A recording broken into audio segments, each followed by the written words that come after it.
બધાને ભીખુભાઈ કુમારના રામ રામ. આજ તારીખ 26/10/25 અને કાલે 27 તારીખ. એટલે 27 તારીખ એટલે અમારા ગામ એટલે કે મારું ગામ ચાંદગઢની માઇલમાં મોટો એવો ઉત્સવ થવાનો છે. અને ઉત્સવની માઇલમાં બધાએ ખૂબ લાભ લેવાના છે. અને ત્યારે આ ગામના જે દાતાશ્રી એવા જયસુખભાઈ સાંગાણી દ્વારા જે ગેટ થયો, જે સબૂતરો થયો, વલ્લભભાઈ નું ટેચ્યુ ઊભું કર્યું અને દાન બાપુની જે દેરી હતી એ જગ્યાએ મંદિર થયું.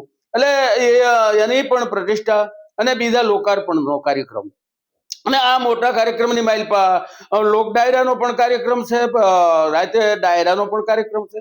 અને આ કાર્યક્રમની માઇલપા બધા ઘણા માણસો આવશે.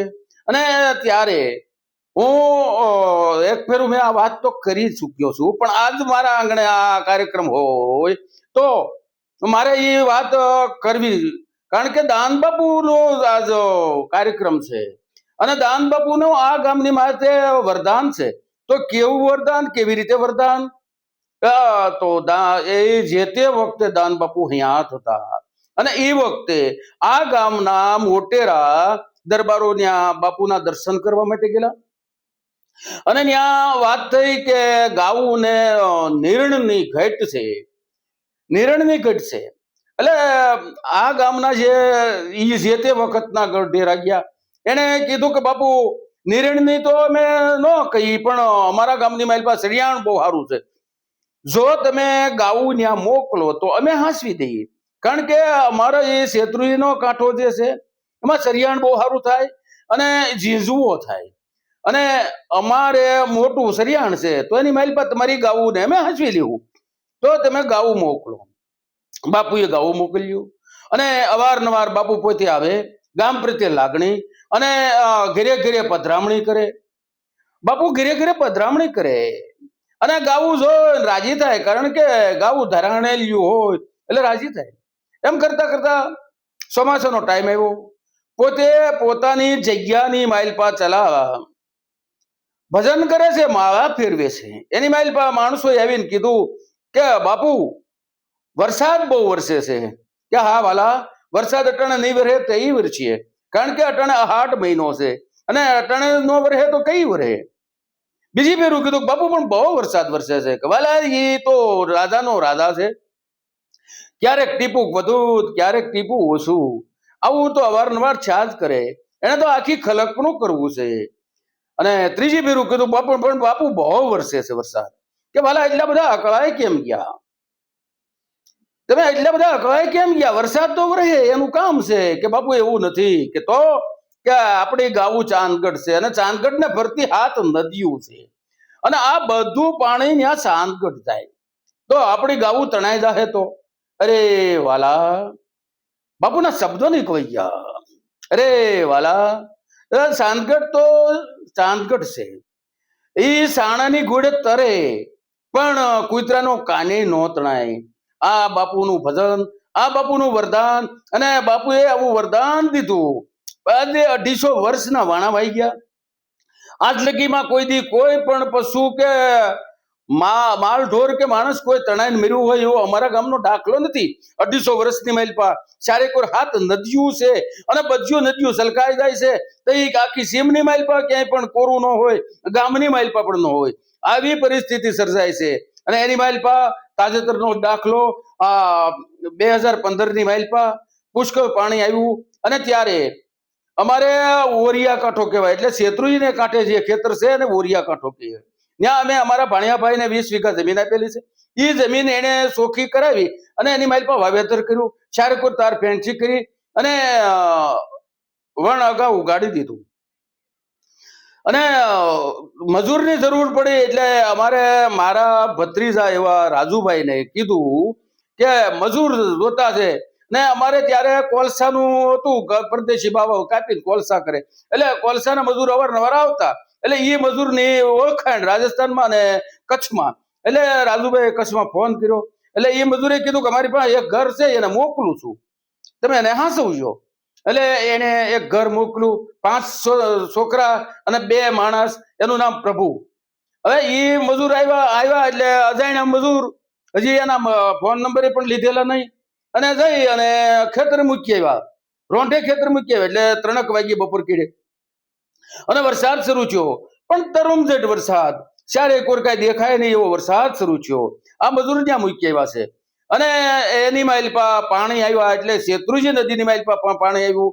અને આ બધું અમે સફરા પણ કહીએ છીએ ને ખારી પણ કહીએ છીએ, એ નદીની પણ માઇલપા પણ પાણી આવી ગયું.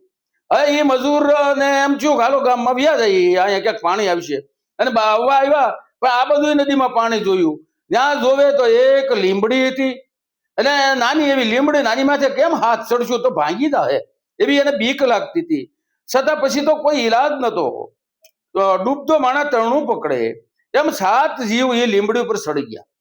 આ બધું ઘટના એવી ઘટી કે રાજુભાઈ ને હું કહું કે રાજુભાઈ પાણી બહુ આવશે, કે કાકા આ તમે 20 વર્ષથી બહાર નથી નીકળ્યા એટલે તમને ખબર ન હોય.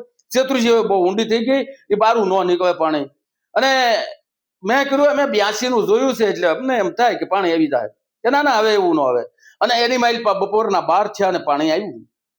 એટલે દોડે આવ્યો ને પહેલી ચિંતા એને એ થઈ કે કાકા પાણી તો આવી ગયું, પણ હવે મારા મજૂરનું શું થાય? હવે મજૂર અને કીધું કે હવે મારા મજૂરનું શું થાય? મેં કીધું કે ભાઈ આપણા ગામ દાન મહારાજની મહેરબાની છે, દાન બાપુની માનતા કરો, કાંઈ ન થાય તમારા મજૂરને.